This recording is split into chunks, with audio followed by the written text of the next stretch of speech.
All right, I've put this off just as long as I can. It's time to cut these panels to size. I've got the grooves plowed in the bents, the rails and stiles, and so now I can figure out the overall size in width and length. Cut them carefully, route the edges carefully to create that cove that'll drop in there for that raised panel look, and then start figuring out how to square this thing up and put it all together at the same time.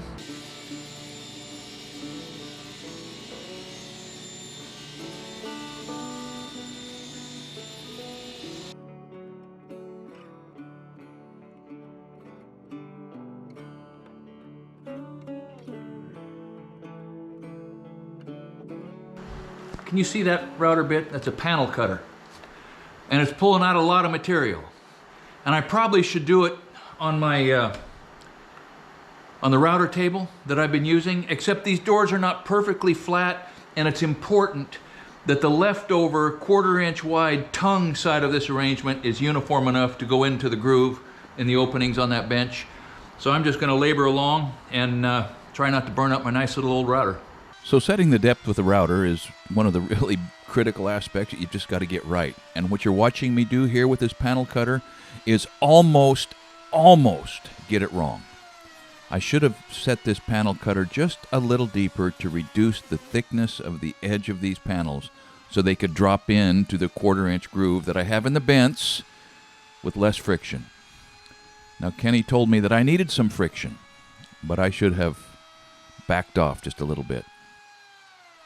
I knew it was going to be an advantage to have built the beta bench, this 1/3 model that I worked on last spring and started to get acquainted with the tools and the processes and what I needed to know or try to know before I started the big bench.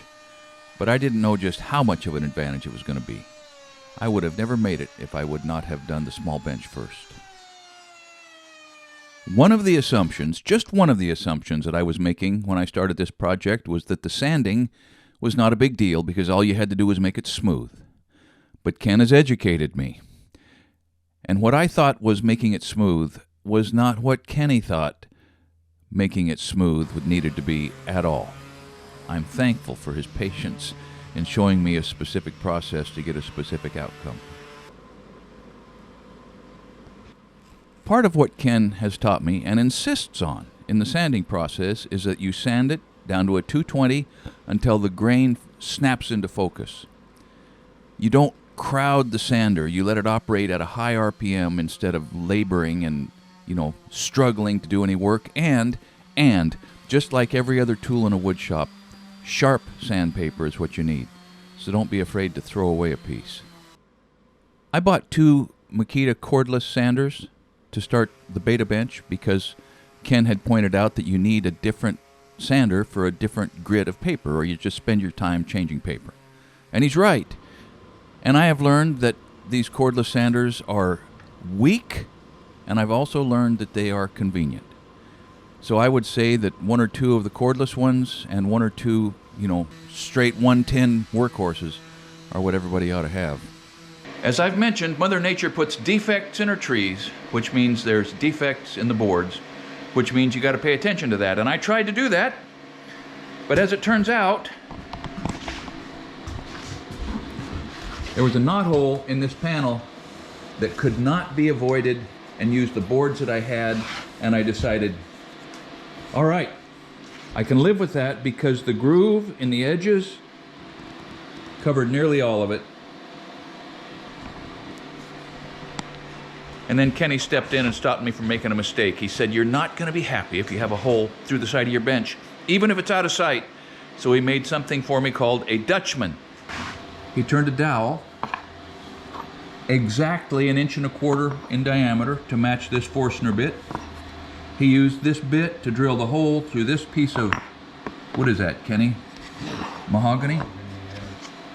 So I'm going to use this piece of mahogany as a drilling guide to drill a 1.25 inch hole right through the board, and then cut off the right amount of that 1.25 inch oak dowel to glue into the hole and make the whole defect thing go away.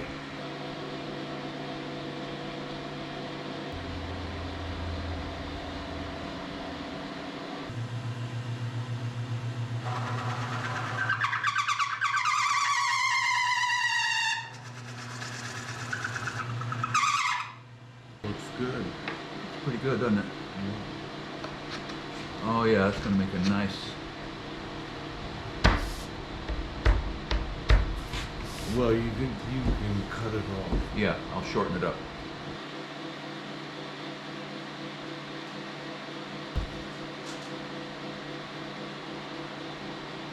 All right, the temperature in here is marginal. I think we're about probably 55 degrees, 53 degrees.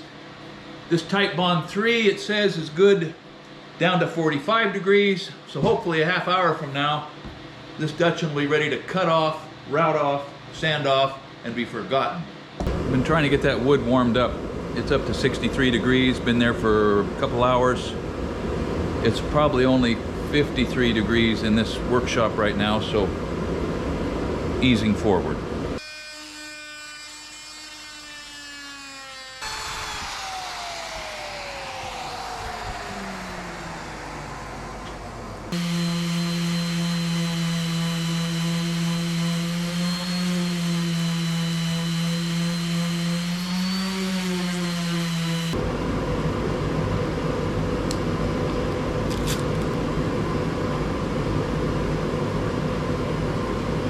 So Christmas got here early. Kelly just went into the packing store to ship a ribbon burner, and she does that all the time. And she came back with a gift from a friend of mine in Great Britain, Luke Wilson. Sent me a set of Japanese wood chisels. Kenny's been advocating for Japanese wood chisels now for these long 10 years. Let's see what we got. Thanks, Luke. We're gonna work them. Full disclosure, when I was about 2/3 of the way through the beta bench, I was regretting my life choices as far as getting into woodworking because, man, the tedium and the pressure was kind of taking away the joy of the fitting and the measuring and the figuring. Right up until I put the stain on that thing. And now on this thing, it's the stain and the beauty that comes out from the otherwise dull wooden surfaces that provides the emotional encouragement you need to push through what you've got to push through.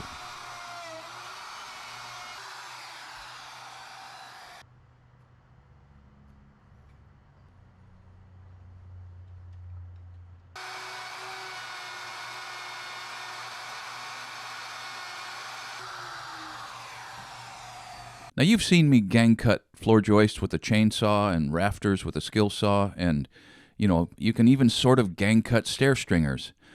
But when I decided I was going to gang cut the dovetail mortises in these vertical pieces that I had spent so much time preparing, let me tell you, it was scary.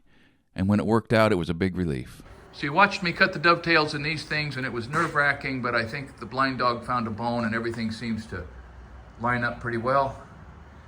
And so what we have at this point is to cut the male portion, and this is the test piece. It's not the actual test piece that I'm about to cut, but it's just to verify that I have the beginning of the male side of the dovetail about right for filling up those spaces, not too tight, not too loose.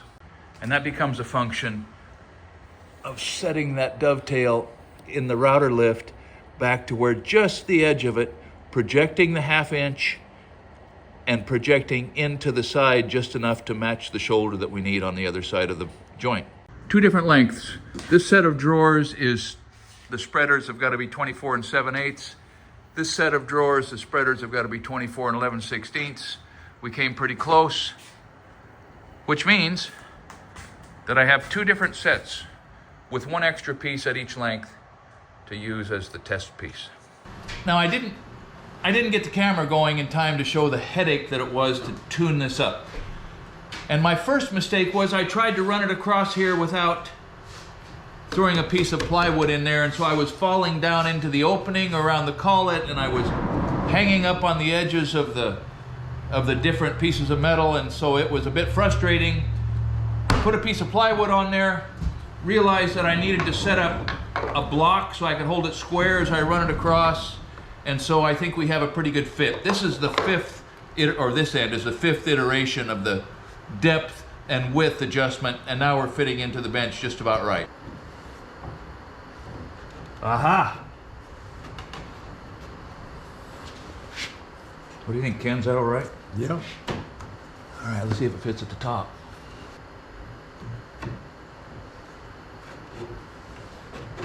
just as well. All right, full speed ahead.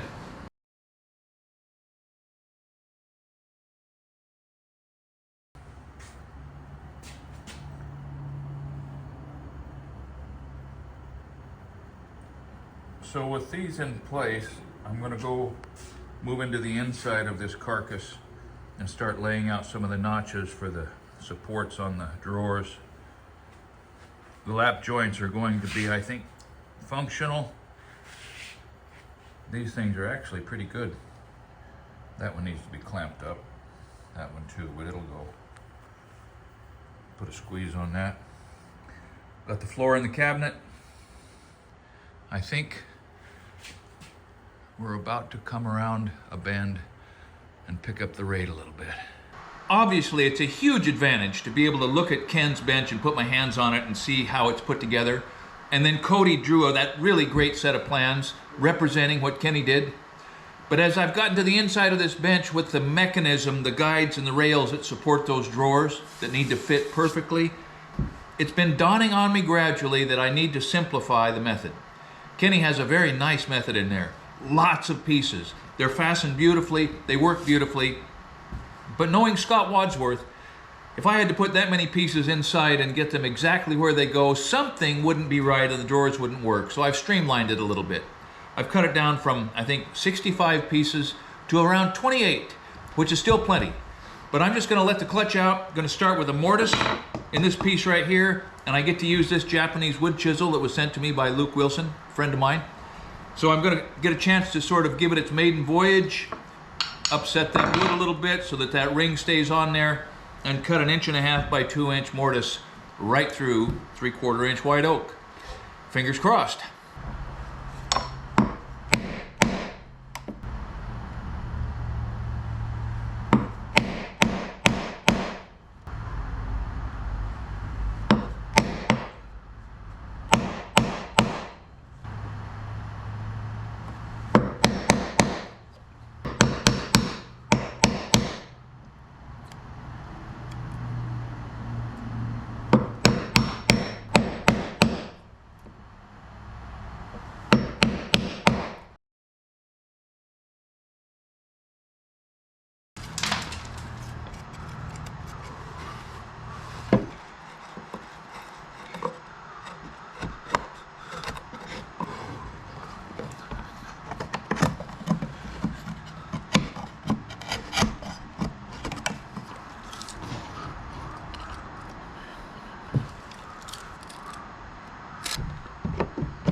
Not terrible. Probably pretty good. Yeah, pretty good. Did I tell you that I've redesigned the mechanism inside the bench? Well, I have, but I haven't had courage enough to try to actually film the thought process of designing it. I barely got courage enough to film cutting into these pieces and then hoping that they go together with the right tolerance. I think they will. So anyhow, I've jigged up. I think I'm doing okay. I'm gonna know a lot more in a little while.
I forget I have a bandsaw. So I started these cuts on the table saw. I'm gonna finish them up on the bandsaw, but I could have done it all on one machine, I think. At least that's what Ken tells me.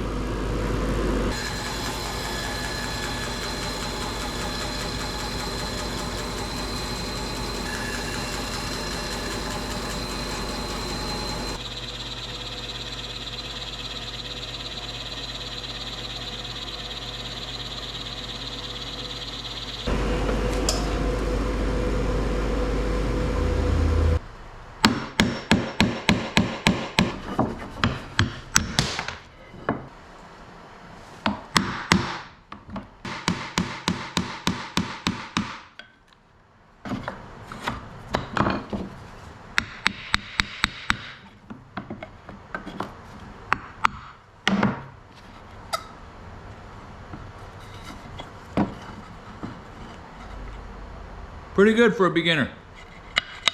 The other encouragement that I have to point out, and that was a relief to experience, was an increasing familiarity and confidence and really facility with a router. I will not live long enough to get as familiar with a router as I am with the skill saw, but it sure feels good to have some idea that I can actually get the work done.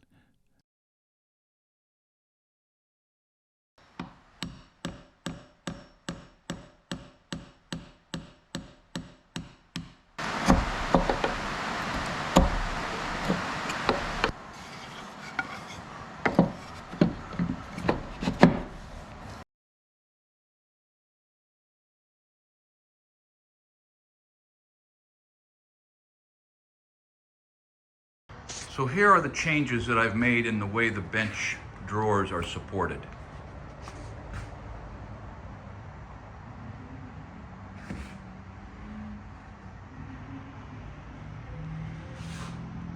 It all sort of mortises together, notches together. It just had been bothering me how I was going to do this like Ken did it and have it be good in the videos. So I came up with this idea. That stretcher slides back in. That'll notch back in.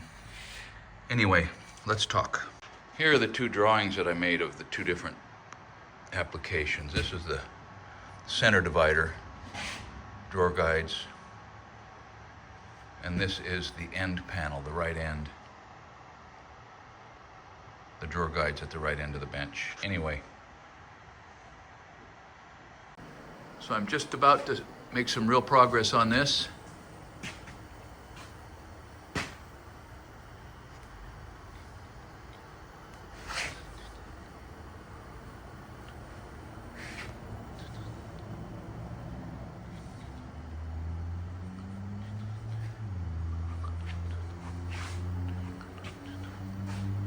I'm getting this whittled down to where I'm kind of running out of opportunities to miscut a bunch of pieces. It'll cost me a day's effort, or at least a day's anxiety. And this is the last move. I'll show you now that I've got it figured out. It's notching the corners of these drawer supports off of the dovetailed pieces to get a hold of those rails back in there. Kenny straightened me out and let me know that I need to use the router lift table on this. I was getting ready to do something else that would not have worked as well. But now that I've got the depth set, the distance figured out, showtime.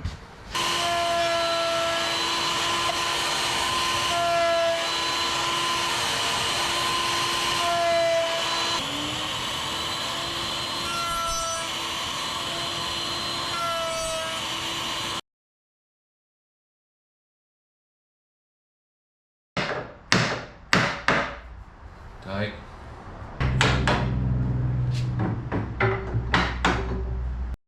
Well, Ken says that's satisfying, and I say it's nerve-wracking. I guess that's the difference between the pig and the chicken in the ham omelet, right? Commitment and involvement? No, not really. But yeah, these things are going to go in here. I think it's going to be what we want. These guys are really snug, but I think I'm going to sand that up a little bit. This one right here is the only anomaly, and it's an anomaly because the edge of that board right there is not fully planed down to width. It's a little small. I just figured it's inside the carcass. It doesn't matter. I've got about 6 inches that are rough, and it gets down to a little bit light. So I've got to chisel the line of that intersection right there. I'll do that, and then we're going to start getting ready to put panels together.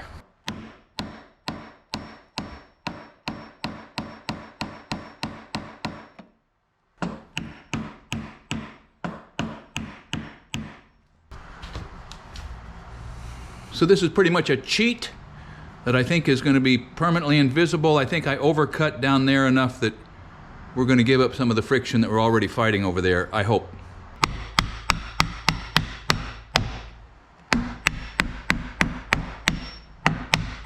What do you think? Are those acceptable?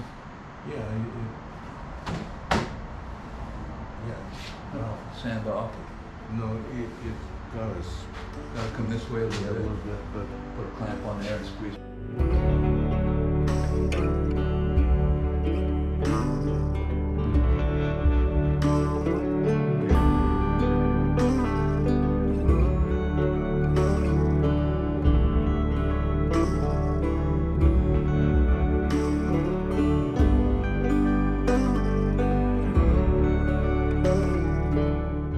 So one of the big things that I've been learning here with the Learning Curve Vertical on this project is that timber frame type joinery, like John Sweet does in Maine, you know, timber frame structures, right down to the joinery and the lap joints and the dovetail joints and the mortises and the tenons that are part of building this piece of furniture, is that it is way different than building, than carpentry, than blacksmithing, than logging, than the other rougher, more high production things I've done for so much of my life.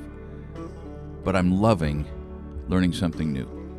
And I'm hopeful that at the end of the day, it will have proven to have been at least a qualified success. Thanks for watching Essential Craftsman, and keep up the good work.